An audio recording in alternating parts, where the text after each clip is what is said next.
안녕하세요, 치육입니다. 이번 시간에는 여러분들하고 이제 작용기에 대한 얘기를 좀 해볼 거고요. 그리고 분자와 분자 사이의 인력, 분자 간 힘에 대한 얘기를 좀 해볼 거고, 이 분자 간 힘을 바탕으로 이제 물리적 성질에 대한 얘기를 해볼 텐데, 실제로 이제 작용기를 바탕으로 우리가 분자 간 힘을 이해해야 되고, 이 분자 간 힘을 바탕으로 물리적 성질을 이해하는 것이 중요합니다. 그래서 일단 처음부터 이제 작용기부터 한번 시작해 보도록 할게요. 자, 작용기의 정의는 다음과 같이 여러분 정의할 수 있어야 되는데요. 분자의 물리화학적 성질을 결정하는 분자의 일부라고 여러분 생각하시면 돼요. 그러니까 작용기는 분자의 물리화학적 성질을 결정하는 분자의 일부분이라고 생각하시면 되고요. 또는 분자 내 반응이 일어나는 부위라고 생각하셔도 돼요. 오케이. 자, 그래서 정의는 정의대로 머릿속에 이렇게 숙지를 하시고요. 그러면 이 작용기가 될 수 있는 조건이 있거든요. 이 작용기가 될 수 있는 조건. 이 분자의 물리화학적 성질을 결정하거나 분자 내에서 반응이 일어나려고 하면 어떠한 조건이 있어야 되냐? 이 작용기에 대한 첫 번째 조건은 분자 내 파이 결합이 있으면 작용기입니다. 쉽게 끊어지면서 전자가 풍부하기 때문에 반응을 일으킬 수가 있죠. 그래서 파이 결합이 있으면 작용기가 되고요. 또는 두 번째는 헤테로 원자가 있으면 작용기입니다. 그죠? 헤테로 원자 보통 G라고 하는데 유기학에서 가장 대표적인 적인 건 O, N, X죠. 뭐 황도 있고 뭐 인도 가능하다고 했습니다. 그죠? 근데 유기학에서는 이게 굉장히 중요한 거고요. 그래서 작용기가 될 수 있는 조건은 파이 결합이 있거나 헤테로 원자가 있으면 되는데 둘 다 있어도 작용기고요. 둘 중 하나만 있어도 우리는 작용기라고 여러분 생각하시면 됩니다. 자, 그러면 첫 번째 작용기의 종류를 한번 볼 텐데, 자, 탄소 다중결합을 가지고 있다고 했으니까 탄소 다중결합은 파이 결합을 의미하는 거죠. 그래서 파이 결합 작용기라고 여러분 생각하시면 되는데, 이 파이 결합 작용기의 가장 대표적인 것이 바로 탄소 이중결합을 우리가 알켄이라고 합니다. 알켄 이렇게, 그죠? 탄소 삼중결합을, 여기 삼중결합이죠. 예, 삼중결합. 그래서 파이 결합이 두 개 있으니까 우리가 얘도 작용기인데 얘를 우리가 알카인이라고 합니다. 그리고 여기 육각형 고리에 이중결합이 교대로 존재하죠. 즉 파이 결합이 교대로 존재합니다. 이중결합, 단일결합, 이중결합, 단일결합, 이중결합, 단일결합, 이런 식으로 얘를 우리가 RN이라고 하기도 하고요. RN 또는 아로마틱 링이라고 하기도 합니다. 벤젠 아니에요. 벤젠은 화합물 이름이지 작용기 이름이 아닙니다. 그래서 RN 또는 방향적 고리로 여러분 이해해 주시면 됩니다. 자, 그래서 파이 결합 작용기는 알켄, 알카인, 아렌 이렇게 여러분 머릿속에 정리하시면 되고 숙지하셔야 돼요. 자, 다음은 탄소랑 전기 음성적인 원자가 단일 결합을 이루고 있다. 한마디로 탄소 원자가 헤테로 원자랑 결합하고 있는 상황이죠. 그래서 보통 탄소 원자가 이렇게 헤테로 원자랑 결합하고 있다.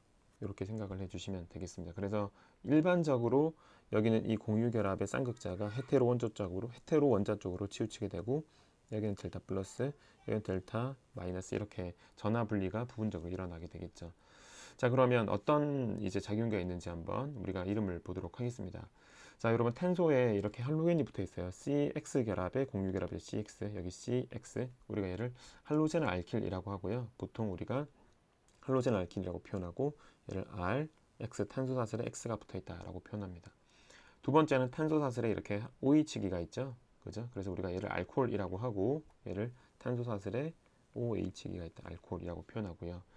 자, 알코올의 산소 원자에 결합한 수소 원자를 다시 탄소로 이렇게 바꿔주면, 자, 다음과 같이 O가 가운데 있고 양쪽에 탄소죠. 우리가 얘를 이서라고 합니다.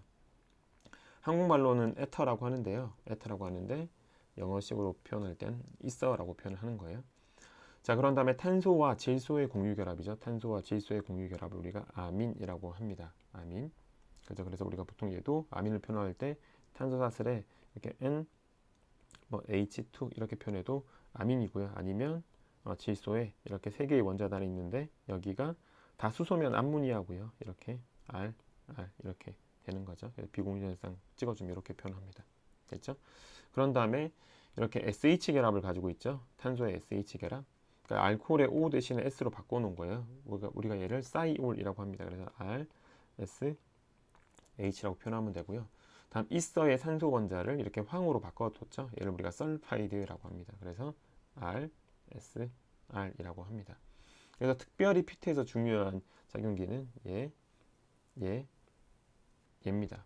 그리고 엄밀하게 얘기하면 얘네들이 아민의 시험 범위가 아니지만 이 아민이라고 하는 작용기는 피트에서 꽤 자주 나옵니다. 왜냐하면 이 아민이라고 하는 작용기 자체가 이 질소의 비공유 전자쌍 있는 거 보이시죠? 이 질소의 비공유 전자쌍이 유기학에서 염기로 많이 사용되기 때문에 여러분 꽤 자주 등장합니다. 굉장히 자주 등장해요. 아민이라는 작용기. 그리고 이제 알코올의 O 대신에 S, 이서의 O 대신에 S면 사이올과 설파이드가 된다. 이 정도 암기하는 건 크게 어렵지 않으니까 머릿속에 잘 암기해 주시면 되겠습니다. 자, 다음은 이제 보통 유기학 작용기의 꽃이라고 보통 표현을 하는데 이제 카보닐이라고 하는 작용기예요. 이 카보닐은 탄소산소 이중결합이라고 되어 있죠. 그러니까 탄소산소 이중결합이니까 얘는 작용기가 될 수 있는 조건을 둘 다 가지고 있는 겁니다. 어떻게 해요? 여기 파이 결합도 하나 있고 파이 결합도 이렇게 하나 있고 헤테로 원자도 이렇게 있으니까 작용기가 될 수 있는 조건 두 가지를 모두 가지고 있죠. 자, 그래서 우리가 CO 이중결합을 꼭 기억하셔야 돼요. 정확하게 기억하셔야 됩니다. CO 이중결합을 이렇게 표현하잖아요. 우리가 얘를 카보닐이라고 불러요. 카보닐. 그래서 우리가 여기 탄소를 카보닐 탄소, 여기 이 산소를 카보닐 산소라고 합니다.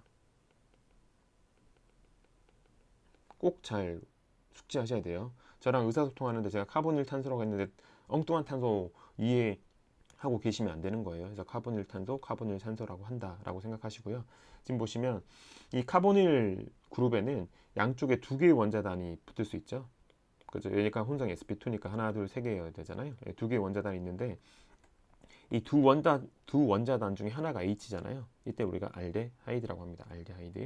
알데하이드. 그리고 자, 이 알데하이드의 CO 이중결합이 요 H 있죠? 얘를 우리가 표현할 때는 CHO라고 표현을 하는데 여러분들 이렇게 표현되더라도 CO 이중결합에 H가 붙어 있다.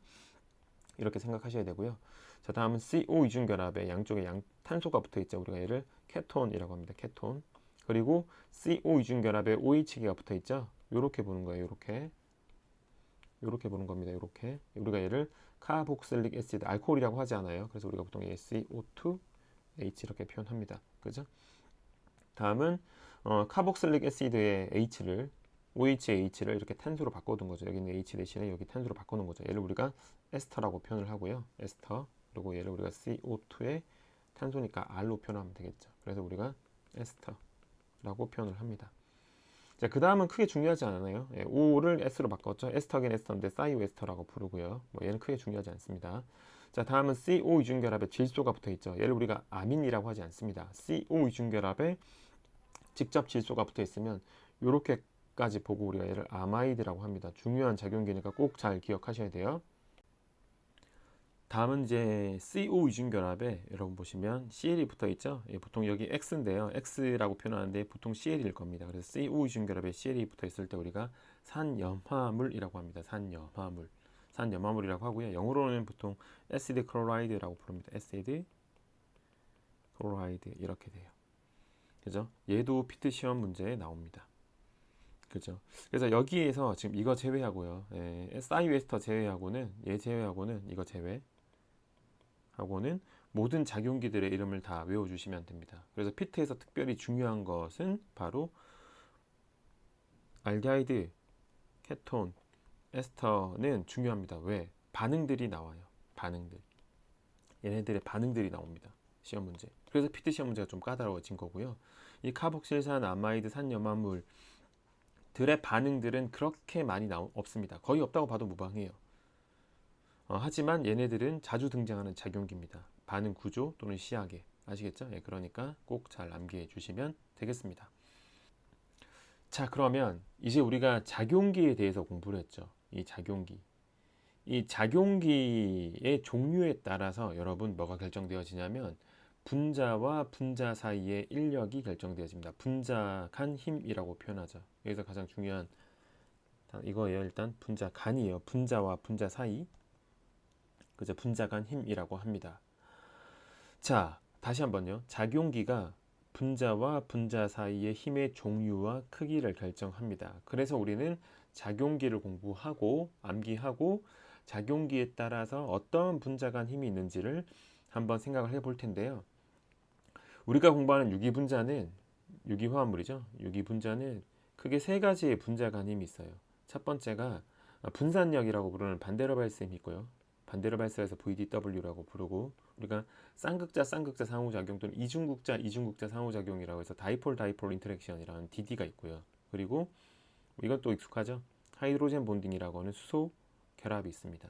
그래서 이 유기분자는 이 세 가지의 분자 간 힘이 존재하고, 이 분자 간 힘의 종류와 크기에 따라서 분자의 물리적 성질이 결정되어집니다. 그러니까 작용기부터 계속 흐름이 중요한 거예요. 자, 그러면 일단 간단하게 이 분자 간 힘을 알아볼 텐데, 이 분자 간 힘 중에 첫 번째 분자 간 힘이 반데르발스라고 부릅니다. 분산력이라고 부르죠. 런던 포스라고 하기도 하고요. 얘를 우리가 VDW라고 합니다. 지금 펜테인이 분자가 있어요. 탄소가 5개죠. 하나, 둘, 셋, 넷, 다섯. 그러니까 펜테인이죠. 여러분, 이 펜테인은 CC 결합과 CH 결합으로만 이루어져 있기 때문에 뮤 값이 0인 비극성 분자입니다. 비극성 분자는 전자 구름의 전자 밀도에 치우침이 없다는 뜻이에요. 분자 내에서. 하지만 핵 주위의 전자들은 계속 운동하고 있죠. 주변 환경에서 전자 밀도가 순간적으로 한쪽으로 치우칠 수가 있습니다. 그죠? 이때 전자 밀도가 치우친 영역을 붉은색으로 표시를 하고 전자 풍부란 얘기고요. 델타 마이너스죠. 이렇게 델타 마이너스. 그럼 당연히 얘가 정기적으로 중성이기 때문에 이쪽은 델타 뭐가 돼야 돼요? 플러스가 될 겁니다. 이런 식으로 순간적으로 이렇게 델타 마이너스와 델타 플러스로 여러분 전화 분리가 일어나는 것을 induced dipole, 유발 쌍극자라고 표현합니다. 유발 쌍극자. 이 유발 쌍극자는 중요한 포인트가 일시적이죠. 영구적이지 않아요. 순간적인 주변 환경에 의해서 전화 분리가 이렇게 일어났죠. 그러면 펜테인과 펜테인 사이에 여기도 순간적으로 전화 분리가 일어나서 이쪽은 델타 마이너스 영역이 될 겁니다. 그죠? 이쪽은 델타 플러스가 되겠죠. 펜테인과 펜테인 분자 사이에 이런 플러스하고 마이너스의 뭐가 생길 거다? 인력이 생길 거다. 우리가 얘를 V, D, W라고 한다. 맞나요? 자, 이렇게 우리가 정의를 할 수 있습니다. 그래서 이 반데르발스 힘은요, 여러분, 모든 분자가 갖는 분자 간 힘이에요. 그죠? 하지만 중요한 키포인트는 비극성 분자라면 유일한 힘입니다. 유일한. 비극성 분자의 분자 간 힘을 얘기하려고 하면 이것만 얘기하시면 돼요. 뭐만 얘기하면 된다? 반데르발스 힘만 얘기해주면 된다. 아시겠죠? 그래서 펜테인이 지금 비극성 분자잖아요. 이 펜테인과 펜테인 사이에 이 인력을 우리가 반데르발스 힘이라고 합니다. 아시겠죠? 그래서 VDW에서 여러분 중요한 포인트, 일시적인 상호작용이다. 그죠? 그리고 유일한 분자, 비극성 분자의 유일한 힘이고요. 하나 더 추가적으로 말씀드리면 이렇게 전하분리가 일어났잖아요. 이 전하분리가 일어나는 게 크게 일어나겠어요? 주변 환경에 의해서? 아니죠. 아주 약하게 일어나죠. 그러면 델타 플러스하고 델타 마이너스, 플러스와 마이너스의 절대값의 크기는 크지 않을 겁니다. 그러니까 잡아당기는 힘의 크기가 약해요. 그래서 반데르발스의 힘이라고 하면 일시적이다. 비극성 분자가 갖는 유일한 힘이다. 약한 상호작용이다. 이 정도로 여러분 머릿속에 정리를 해주시면 되겠습니다. 자, 그러면 이제 반데르발스 힘에 영향을 주는 요소들에 대해서 여러분 머릿속에 숙지를 하셔야 되는데, 첫 번째가 표면적이에요. 표면적. 지금 왼쪽 분자는 펜테인이고요. 이렇게 펜테인. 오른쪽 분자는 탄소 5개이긴 한데 얘를 우리가 네오펜테인이라고 부릅니다. 네오펜테인. 펜테인의 구조이성질 관계죠. 얘네들은 지금 구조이성체예요. 그래서 네오펜테인이라고 하는 것 여러분 기억해 두시면 됩니다. 암기해 두시면 돼요. 분자식이 똑같죠. 탄소 5개, H 12개입니다. 그러면 이 두 분자, 그러니까 펜테인과 네오펜테인 중에서 누가 반데르발스 힘이 클까? VDW 힘이 누가 더 클까? 결론은 이쪽이 더 크고요. 이쪽이 더 작아요. 그 이유는 지금 이렇게 분자 사이에 맞닿는 표면적이 누가 더 큰 거죠? 펜테인이 더 큰 거죠. 왜요? 직선 사슬이기 때문이에요. 소위 말해서 가지가, 치환기가 존재하지 않기 때문입니다. 네오펜테인은 프로페인이 모체고요. 이 메틸이 치안기잖아요. 치안기 개수가 많아질수록 표면적은 작아집니다. 표면적. 그래서 표면적이 작으면 맞닿는 면적이 작아질 테니까 반데르발스 힘이 작아질 것이다. 그래서 치안기 없는 이런 사슬형 알케인의 반데르발스 힘이 크다. 이렇게 여러분 정리를 하시면 되고, 다음 두 번째 반데르발스 힘에 영향을 주는 건 편극성 또는 분극도라고 하는 건데요. 지금 왼쪽 분자가 F2예요. F2고요. 이렇게요. 오른쪽 분자가 I2죠. 이렇게. 여러분 여기가 비극성입니다. 그죠? 비극성이죠.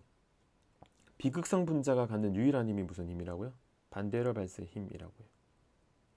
그럼 반데르발스 힘을 비교해야 되는데, 자, 여러분 이 F에 있는 이 전자들은 핵의 인력을 강하게 받죠. 핵의 인력을. 그러니까 이렇게 플러스 마이너스의 전하 분리가 상대적으로 쉽게 일어나지 않습니다. 그게 바로 편극성이 작다, 분극도가 작다라고 표현하는 거고요. I 같은 경우는 지금 최외곽 전자들이 핵에서 멀리 떨어져 있잖아요. 그래서 주변 환경에서 이렇게 플러스 마이너스 전하 분리가 상대적으로 일어나기가 쉽습니다. 그죠? 그럼 전하 분리가 쉽게 일어난다는 것은 분자와 분자 사이의 이 인력이 상대적으로 뭐 할 것이다? 클 것이다 라고 이해를 할 수 있기 때문에 이 두 분자 사이의 반데르발스 힘은 VDW는 누가 더 크다? I2가 더 크다. 그래서 우리는 일반학에서 얘기할 텐데, 전자의 개수가 많으면 전자의 개수, 원자 크기가 커지면 무슨 힘이 커진다? 반데르발스 힘이 커진다 이겁니다. 그래서 우리는 반데르발스 힘을 비교하라고 하면, 다시 한번 얘기하자면 표면적을 비교해야 되는 상황인지 아니면 편극성이나 분극도를 비교해야 되는 상황인지 정확하게 구분해서 접근하셔야 돼요. 아시겠죠? 그래서 일단 반데르발스 힘은 표면적과 분극도 또는 편극성에 의해서 영향을 받는다 정도로 기억을 해주시면 되겠습니다. 넘어갈게요. 자, 이번에 두 번째 분자 간 힘을 한번 살펴볼 텐데, 두 번째 분자 간 힘은 바로 이중극자 또는 쌍극자 상호작용이라고 해서 얘를 우리가 DD 상호작용이라고 합니다. DD. 다이폴 다이폴이라고 해서 다이폴 다이폴 인터랙션이라고 부르죠. 지금 주어진 분자가 아세톤이라고 하는 분자입니다. 이렇게 카보닐 그룹이 있고요. 양쪽에 CH3가 있죠. 작용기로는 케톤이고 관용명으로 아세톤입니다. 매니큐어 지을 때 사용하는 거예요. 그런데 이 아세톤은 이탄소가 평면이죠. sp2니까. 그러면서 CO 이중결합에 의해서 이렇게 전하 분리가 일어나죠. 그죠? 이렇게 플러스하고. 여러분 얘는 아까 전에는 펜테인에서는 유발 쌍극자라고 했지만 얘는 영구 쌍극자입니다. 왜냐하면 EN 값 차이에서 항상 전하 분리가 일어나요. 그죠? 그랬더니 지금 아세톤과 아세톤 사이의 인력을 고려하는 거잖아요. 아세톤과 아세톤 사이에. 그죠? 그럼 여기에 델타 플러스고, 당연히 탄소는 카보닐 탄소는 델타 플러스, 카보닐 산소는 델타 마이너스, 이렇게 되겠죠. 그러니까 우리는 다음 같은 인력을 고려하게 될 겁니다. 그죠? 우리가 요 인력을 뭐라 부른다? DD. 요 인력을 DD라고 하는 겁니다. 그죠? 이 DD 상호작용은 여러분 영구적이에요. 일시적인 게 아니에요. 생겼다 없어졌다는 게 아닙니다. 그죠? EN 값 차이가 항상 존재해서 항상 전하 분리가 이렇게 일어나기 때문에 항상 영구적으로 존재하는 겁니다.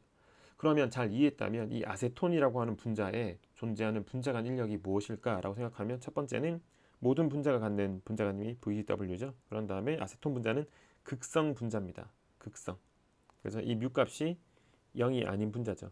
극성 분자들 사이에 존재하는 상호작용이 DD 상호작용입니다. 극성 분자들 사이에 존재하는 상호작용이 DD 상호작용이에요. 이렇게 여러분 이해를 해 주시면 됩니다. 됐죠? 그리고 또 하나 더 이해할 수 있는 친구들은 이 플러스 마이너스의 전하 분리가 크면 극성이 크죠.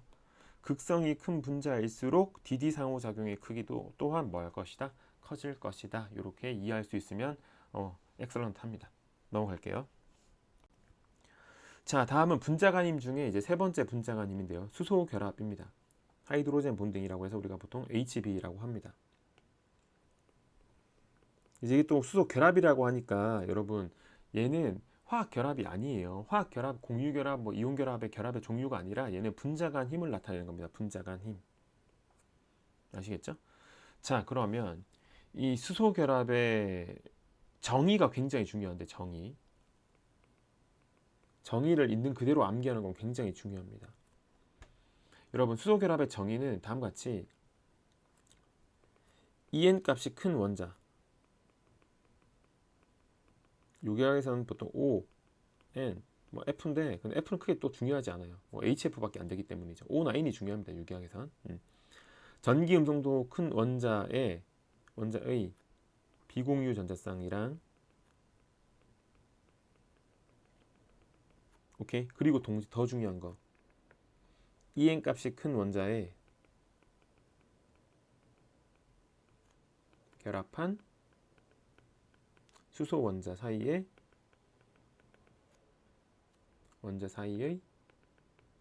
인력을 우리는 뭐라 표현한다? HB라고 표현합니다. 그래서 지금 여기서 중요한 건 EN 값이 큰 원자만 있다고 해서 여러분 EN 값이 큰 원자의 비공유 전자쌍만 있다고 해서 수소 결합이 일어나는 게 아니고요. EN 값이 큰 원자에 결합한 무슨 원자? 네, 수소 원자가 있어야 돼요. 어디에? EN 값이 큰 원자에 결합한 수소라고 했어요. 네, 그럼 이걸 다시 해석하면 여러분 OH 또는 뭐죠? NH 이거밖에 안 되는 거. 그럼 OH가 있는 작용기는 우리가 공부했죠? 알코올 그리고 이런 카복실릭 애시드. NH가 있는 작용기는 아민, 그죠? 또는 아마이드. 오케이? 뭐 이런 작용기에서 제한적으로 일어나게 될 겁니다. 이 수소 결합은. 그래서 지금 예를 보시면 물 분자에 있는 그죠? EN 값이 큰 산소 원자에 결합한 수소 원자가 EN 값이 큰 산소 원자의 비공유 전자쌍과 이렇게 인력에 의해서 상호작용하는 것. 여러분 얘를 우리가 하이드로젠 본딩. 다음 암모니아에 있는 이 수소 원자가 그래서 NH 결합의 H가 N에 있는 이 비공유 전자쌍과 인력에 의해서 끌리는 거 맞죠? 이걸 우리가 HB라고 한다고. 이게 HB라고요. 그죠? 이게 HB라고.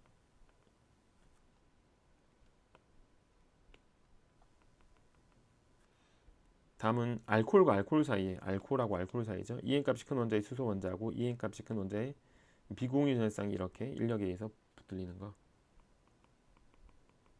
됐죠? 그래서 여러분 실수하시면 안 되는 게 제가 이렇게 그리고요. CH3에 F 할로젠 알킬이죠. 네. 이렇게 그리고 여러분들은 EN 값이 큰 원자만 자꾸 신경 써요. 여기 F에 비공유 전자쌍이 있으니까 수소 결합이 될 거다. 여러분 여기 이렇게 표현해서 이렇게 이거 HB다라고 표현을 할 수가 있을까요, 여러분? 전혀 그렇지 않아요. 왜냐하면 이 H는 어디에 붙어 있어요? C에 붙어 있어요. 분명히 EN 값이 큰 원자에 결합한 수소라고 했으니까 얘는 수소 결합이 아닌 겁니다. 아시겠죠? 그래서 수소 결합의 정의를 잘 알고만 있어도 기출 문제 한두 선지는 정확하게 접근할 수 있으니까 수소 결합의 정의를 정확하게 잘 기억해 주시고 결국에는 우리 피트에서는 이것만 잘 머릿속에 숙지하면 되겠네요. 그죠? 작용기의 종류에 따라 수소 결합이 될 수도 있고 안 될 수도 있는데 수소 결합이 가능한 작용기는 알코올, 카복실산, 아민, 아마이드 정도로 제한해서 머릿속에 정리하고 있으면 된다입니다. 아시겠죠? 넘어갈게요. 자, 다음은 이제 물리적 성질입니다. 물리적 성질, 피지컬 펄퍼티라고 하고 우리가 보통 끓는 점, 녹는 점, 용해도 이런 것들 다 물리적 성질이라고 하죠. 그죠? 자, 그러면 여러분 이게 흐름이 중요한데요. 우리가 처음에 작용기 했죠. 이름. 이 작용기의 종류에 따라서 분자 간 힘의 종류와 크기가 결정되어져요. 그런 다음에 이 분자 간 힘의 종류와 크기에 따라서 BP, MP, 용해도와 같은 얘네들을 다 뭐라 부르죠? 물리적 성질이 결정되어지는 겁니다. 항상 피트 시험 문제 나오는 거죠. 오케이. 자, 그러면 우리가 여기서 이제 학생들이 5개념을 많이 가지고 있는데 5개념을 화합물이 안정하면 여러분 화합물이 안정해요. 어떤 화합물이 안정? 그러면 BP, 볼링 포인트, 끓는 점이 증가할 것이다. 맞아요, 틀려요? 화합물이 안정하니까 끓는 점이 높아질 것이다. 결론, 아무런 상관없는 개념입니다. 화합물의 연력학적인 안정도와 물리적 성질은 상관이 없어요. 끓는 점 상관이 없어요. 이 끓는 점은 분자와 분자 사이의 인력. 어떤 분자 A가 있어요. 그죠? 그죠? 반응 용기 안에? 그럼 다 A가 하나만 있는 게 아니잖아요. 여러 개가 있을 거 아니에요. 이렇게. 6 곱하기 10에 23승계? 여러분? 그러면 이들 사이 이렇게 분자간 힘이 있을 거 아니에요. 이것을 우리가 분자간 힘이라 부르고, 이 분자간 힘의 크기와 종류에 의해서 물리적 성질이 결정된다고요. 굉장히 중요한 개념이죠, 여러분. 그죠? 자, 그러면 여러분 딱 시험 문제 끓는 점, 녹는 점 용해도 나오면 무슨 생각해야 된다는 얘기요? 분자간 힘 비교해야 된다. 이 생각을 여러분 해주시면 됩니다. 됐죠? 자, 그러면 지금 분자량이 비슷한 분자들 사이에 비교합니다. 유기학에서는. 이것도 굉장히 중요한 컨셉이에요. 분자량이 비슷해야 돼요. 분자량 차이가 너무 크면 체급이 달라지니까 비교하는 게 의미가 없습니다. 분자량이 동일한 이성질체 관계나 아니면 분자량이 크게 차이 나지 않는 분자들 사이에서 비교하는 것이 일반적입니다. 그러면 펜테인과 알데하이드, 자, 골격 구조로 그려볼게요. 제가 펜테인은 잘 그리죠, 여러분. 이렇게 얘는 탄소가 4개인데 이렇게 알데하이드 이렇게 해요. 아까 전에 제가 말씀드렸다시피 요것을 HO로 표현했던 알데하이드. 그죠? 다음은 원부타놀이라고 하는 알코올. 그죠? 그래서 여기가 OH가 있는 탄소를 1번, 2번, 3번, 4번에서 원부타놀 이렇게 된 겁니다. 지금 끓는 점을 비교했더니 끓는 점이 펜테인은 36도, 부타날 알데하이드는 76도, 원부타놀은 118도. 끓는 점이 증가했죠, 오른쪽 갈수록. 근데 여기 뭐라고 표현되어 있어요? 분자간 힘이 증가하는 순서. 이게 굉장히 중요한 의미잖아요, 지금. 그러면 자, 펜테인에 존재하는 분자간 힘은 이게 비극성 분자라고요. U값이 0이죠. 무슨 힘만 존재한다고요? VD, W만 존재합니다. 그럼 부타날에 존재하는 분자간 힘은 VD, W는 당연히 가질 테고요. 더하기 얘는 이런 CO 이중결합에 의해서 극성 분자가 되죠. 극성 분자가 갖는 힘은 뭐라고요? D가 되겠죠. DD 이중극자. 얘는 수소 결합이 안 돼요. 여러분, EN 값이 큰 원자가 존재한다 할지라도, 이렇게 O가 있다고 할지라도 EN 값이 큰 원자의 결합한 수소가 없기 때문에 수소 결합 안 됩니다. 됐죠? 다음 알코올이잖아요. 얘는 VDW에다가 CO 결합이 있으니까 여러분 딱 봐도 뭐 이건 극성 공유 결합이잖아요. 그죠? 극성 분자라서 DD 상호작용을 가지고 있고, 결정적으로 여기 누가 있으니까 OH가 있으니까 뭐가 가능하다? HAP. 이렇게 여러분 분자량이 유사해요. 크게 차이 나지 않습니다. 완벽하게 동일하진 않지만 분자량이 비슷할 때 분자간 힘의 종류가 많으면 많을수록 분자간 힘이 크다라고 여러분 생각해 주시면 됩니다. 그래서 알코올의 끓는 점이 가장 높다, 이렇게 가는 거예요. 이해하시겠죠? 뭐 매우 간단한 예지만 정확하게 여러분 잘 개념적으로 이해를 하고 숙지하셔야 합니다. 자, 그러면 이제 끓는 점 얘기를 조금 더 해볼 텐데, 시험 문제 가장 많이 나온 게 끓는 점이긴 해요. 진출된 정도로만 보면. 자, 지금 보시면 표면작하고 편극성 또는 분극도, 우리가 편극성은 뭐 이렇게 유사하게 분극도라고 해석해도 됩니다. 분극성, 분극도, 뭐 그죠? 첫 번째 예를 보면 이제 서페이스라고 했으니까 표면적이죠. 지금 3펜타논이랑 아세톤이랑 비교하라고 했어요. 그러면 자, 분자간 힘의 종류를 한번 생각해 보죠. 아세톤은 당연히 VDW를 갖겠죠. 그죠? 그리고 극성 분자라서 DD 가질 겁니다. 3펜타논도 VDW, DD죠. 그죠? 그런데 DD가 생기는 이유는 이렇게 극성이기 때문입니다.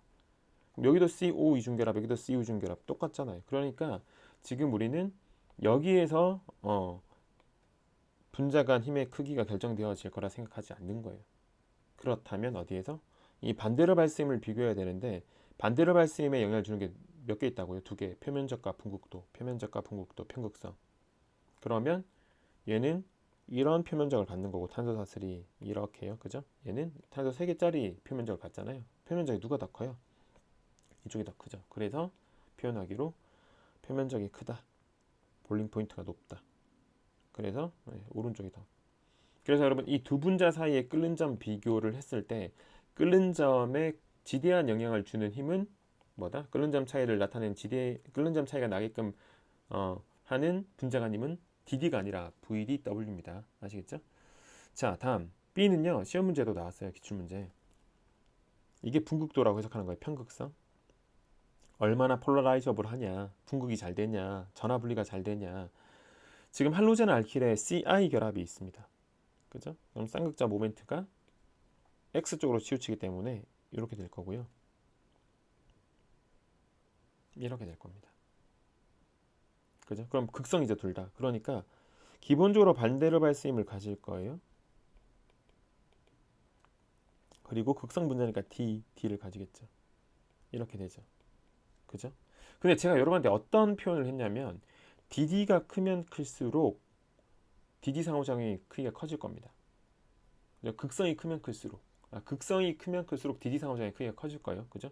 그러면 여러분 CI 결합하고 CF 결합 누가 극성이 클까요?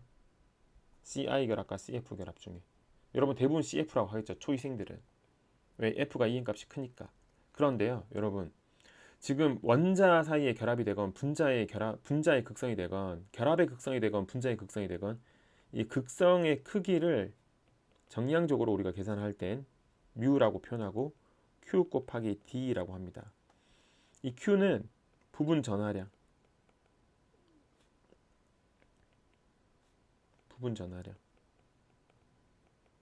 그러니까 한마디로 델타 플러스 또는 델타 마이너스의 절대값을 집어넣으면 돼요. 그리고 중요한 건 D는 이 플러스 마이너스 사이의 거리, 전하 사이의 거리. 이렇게 정의됩니다. 그러니까 여러분들이 지금 CF 결합이 극성이 크다라고 판단한 건 이것만 고려한 겁니다. Q 값만. 근데 여기다 뭘 곱하죠? D를 곱하죠. QD. 그러면 당연히 지금 여기에 델타 플러스하고 탄소의 델타 플러스하고 여기 델타 마이너스, 그죠? 탄소의 델타 플러스 여기 델타 마이너스는 E인 값 차이 해가지고 F 쪽이 더 클 겁니다. 분명히. 그럼 Q 값이 더 커요. 이 절대값들이. 하지만 거리가 짧죠. CI 결합은 E인 값 차이가 거의 나지 않습니다. 하지만 순간적인 전자 밀도의 치우침이 I2로 생기기 때문에 플러스 마이너스 생겨요.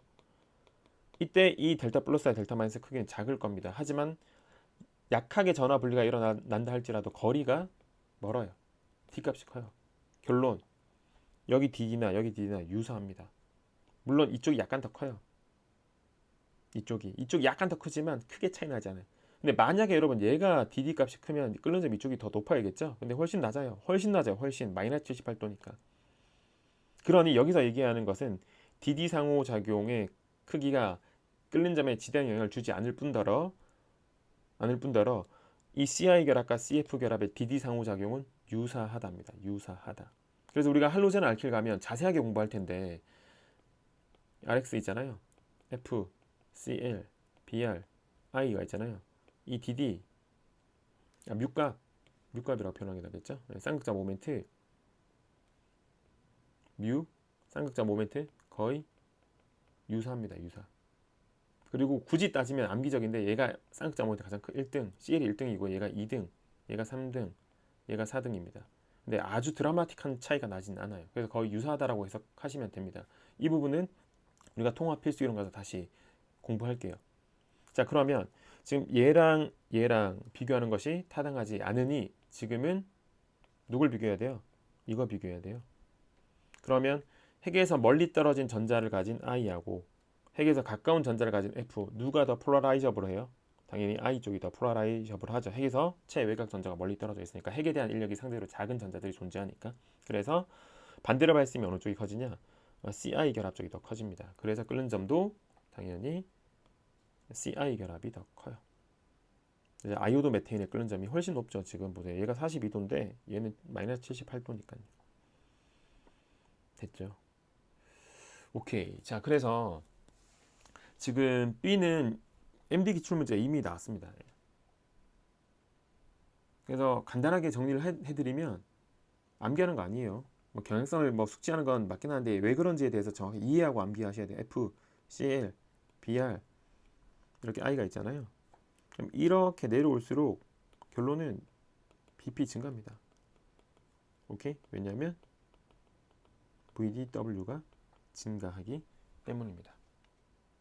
아시겠죠? 오케이. 자, 이렇게 여러분 잘 정리해 주시면 좋겠습니다. 결국에는 보세요. 처음 딱 봤을 때 표면적에 영향을 주는 거 뭐다? 반대로 발생입니다. 편극성 분극도에 영향을 주는 건 뭐죠? 반대로 발생이죠. 그래서 이 두 예시가 다 모두 반대로 발생 힘에 의해서 끓는 점을 비교한 예시니까요. 다시 한번 잘 여러분 이해해 주시면 되겠습니다. 자, 이번에는 이제 물리적 성질 중에 녹는 점 얘기를 한번 해볼게요. 녹는 점 우리가 멜팅 포인트라고 하죠. 멜팅 포인트는 이제 보통 고체에서 액체가 되는 온도를 의미합니다. 자, 그러면 지금 예시된 구조가 펜테인이 있고요. 그죠? 탄소 4개짜리 알데하이드인 부타날이 있고요. 그리고 탄소 4개짜리 알코올인 원부타놀이 이렇게 있습니다. 그 아래쪽에 보니까 지금 오른쪽으로 갈수록 녹는 점이 증가하죠. 그런데 녹는 점이 증가하는 이유가 분자간 힘이 증가하기 때문이다 라고 표현이 되어져 있습니다. 자, 왜 그럴까요? 자, 펜테인은 비극성 분자라서 VDW, 부타날은 VDW에다가 극성 분자이기 때문에 DD, 원부타놀은 VDW에다가 극성 분자니까 DD에다가 OH에 의한 HB까지 이렇게 됐죠? 이렇게 여러분 작용기의 종류가 다를 때는 분자간 힘의 종류가 달라지죠. 예, 분자간 힘의 종류가 많을수록 우리는 분자간 힘이 증가하고 분자간 힘이 증가하면 녹는 점이 증가하는구나 이렇게 이해할 수가 있습니다. 그래서 기본적인 컨셉은 녹는 점이건 끓는 점이건 분자간 힘이 증가하면 녹는 점 끓는 점이 뭐한다? 증가한다는 생각은 올바른 접근입니다. 되셨죠? 자, 그렇다면 이제 녹는 점에 또 하나의 중요한 포커스가 더 있어요. 중요한 개념이 바로 그것이 분자의 대칭성이라고 하는 겁니다. 대칭성이 증가할수록 녹는 점은 증가합니다. 오케이. 이 분자의 대칭성이 증가한다는 얘기는 어떤 의미냐? 분자를 차곡차곡 쌓을 수 있다. 분자의 조밀한 쌓임이 가능해지고 조밀한 쌓임이 가능할수록 녹는 점이 증가합니다. 그러면 예시의 분자가 지금 아이소펜테인 분자가 있고요. 네오펜테인, 탄소 5개, H 12개의 구조 형체 관계입니다. 여러분, 이 분자들은 비극성 분자이기 때문에 반대로 발생만 고려하면 되겠죠? 근데 반대로 발생에 영향을 주는 요소가 두 가지인데 표면적 아니면 분극인데 지금은 분극을 고려할 수 있는 상황이 아니고 표면적을 고려해야 되죠. 그럼 얘는 가장 긴 탄소 사슬이 4개고 얘는 3개이기 때문에 표면적은 어디가 크다? 아이소펜테인이 크기 때문에 반대로 발생임이 이쪽이 크고 이쪽이 상대적으로 작아요.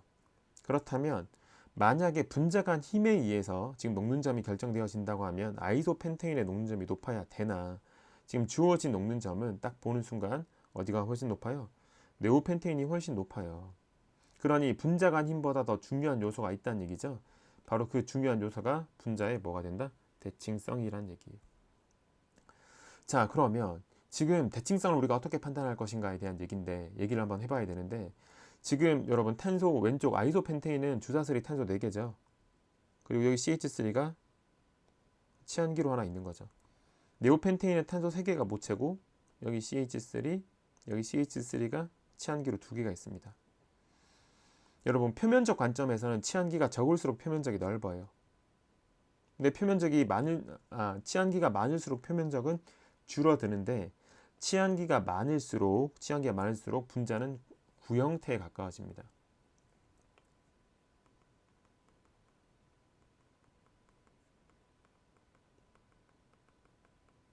수록 분자는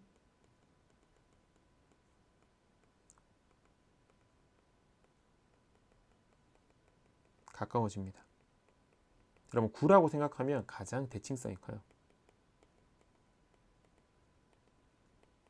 그죠? 왜냐면 9의 중심을 딱 찍었을 때 180도 반대쪽에 다 동일한 그룹들이 존재하기 때문입니다. 됐죠? 그래서 지금 이 네오펜테인은 구형태예요. 이 전자 그룹 자체가 3차원 구형 자체가 그죠? 아이소펜테인은 네오펜테인에 비해서 구형태가 아니죠. 그러니까 누가 더 조밀한 쌓임이 가능해요? 조밀한 쌓임이 네오펜테인이 조밀한 쌓임이 가능하고 그러므로 해서 녹는 점이 높아진다 이겁니다. 그래서 정리를 한번 해보자면 이 녹는 점은 두 가지. 분자 간 힘을 고려해야 되는 상황과 분자의 대칭성을 고려해야 되는 상황으로 나눌 수가 있어요. 그래서 정리를 해보면 이때는 작용기의 종류가 달라요. 그러니까 작용기가 다르다라고 하면 분자 간 힘을 우선 고려하고요. 일단 작용기가 동일하다 하다고 하면 당연히 대칭성에 포커싱을 해서 접근해 보시기 바랍니다. 그래서 시험 문제 포커싱은 주로 여기에 많이 포커싱 되어져 있습니다. 아시겠죠? 자, 요까지 얘기해서 이제 우리가 녹는 점까지 정리를 했어요. 자, 이제 간단하게 여러분 정리를 한번 해볼게요. 여러분들은 작용기의 정의하고 종류를 머릿속에 잘 숙지를 하셔야 됩니다. 그죠? 그래서 작용기는 파이 결합 작용기가 있고, 그죠? 헤테로 원자가 포함된 작용기가 있습니다. 그죠? 작용기 이름과 구조를 다 머릿속에 숙지해 주시고, 그런 다음에 분자 간 힘인데 보통 유기분자가 갖는 분자 간 힘은 세 가지가 있다고요. VDW, DD, 그리고 HB. 맞죠? 중요한 관점들 잘 기억해 주시고, 그런 다음에 마지막으로 물리적 성질. 물리적 성질은 뭐에서 결정되어진다? 분자 간 힘에 의해서 결정된다. 일단 이 컨셉이 가장 중요하죠. 그래서 이 물리적 성질의 가장 대표적인 예가 빈출된 게 BP, 그리고 MP, 그리고 용해도. 다 시험 문제에 나왔는데 끓는 잠이 볼링 포인트가 가장 시험 문제에 많이 나왔습니다. 됐죠? 그래서 작용기의 종류를 물어보는 경우도 있어요. 작용기 이름이 뭐냐 막 이렇게. 그죠? 분자 간 힘을 대놓고 물어보진 않고요. 분자 간 힘을 물어볼 바엔 차라리 뭘 물어볼 거다? 물리적 성질 해서 BP나 MP나 용해도 비교하는 것이 일반적이다 라고 생각하시면 됩니다. 그래서 간단하게 한번 예를 들어서 마무리할게요. 이렇게 탄소 5개, H 12개인 분자가 있습니다. 그죠? 펜테인의 구조 정체죠. 그래서 이쪽을 우리가 펜테인, 이쪽을 아이소 그룹이 있기 때문에 아이소 펜테인, 이쪽은 네오 펜테인. 실제로 이게 결합각 무시하고 그리면 이렇게잖아요. 그죠? 십자가 형태를 우리가 네오라고 했대요. 네오. 그래서 네오 펜테인이라고 붙인 겁니다.